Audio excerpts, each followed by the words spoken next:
April the 9th, 2003. An American armored vehicle tears down Saddam Hussein's statue in central Baghdad. A message to the world that the regime of a brutal dictator was over. Barely 3 weeks after invading Iraq, the US-led coalition appeared to have secured a comprehensive victory. It was to prove a false dawn. As Iraq descended into chaos, hundreds of thousands of civilians were killed, and more than 4,000 American servicemen and women. This is Arlington Cemetery in Virginia, the final resting place for many of the servicemen and women killed in America's conflicts. One area is called Section 60. It's for those who died in the War on Terror, mainly in Iraq and Afghanistan. It's been described as the saddest acre in America. This is 1 July 2004, us leaving Al-Qut. Among those buried at Arlington are comrades of Tyrone Sims. Saddam needed to go, but in the manner in which it happened, in us invading Iraq, looking at the evidence now, it wasn't the right move. Saddam was correct during his trial when he said to us that we had no idea what we unleashed by removing him from power, and we didn't know.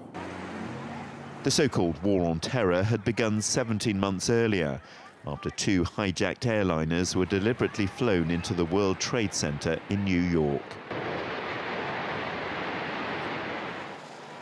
The names of the nearly 3,000 people who died are now inscribed on memorials where the Twin Towers once stood. You get the impression this country still hasn't fully come to terms with what happened here. But in the immediate aftermath of the attacks, this was a nation in complete shock. As America slowly emerged from that shock, its foreign policy underwent a radical change. After 9/11, neoconservatives in the Bush administration gained greater influence, and the American public was encouraged to believe there was a possible link between Baghdad and the attacks.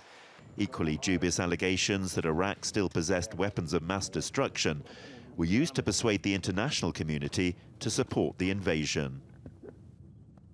This is him sailing in the Caribbean. Colleen Kelly's brother Bill was one of those killed at the World Trade Center, and whose death was used to help justify going to war with Iraq.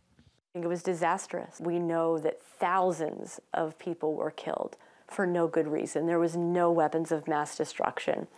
Saddam Hussein was a horrible dictator, but there's ways to remove people from power, peaceful ways, nonviolent ways, that doesn't harm and kill innocent people, and it was wrong. A decade and a half on, the Iraq War remains as controversial as ever.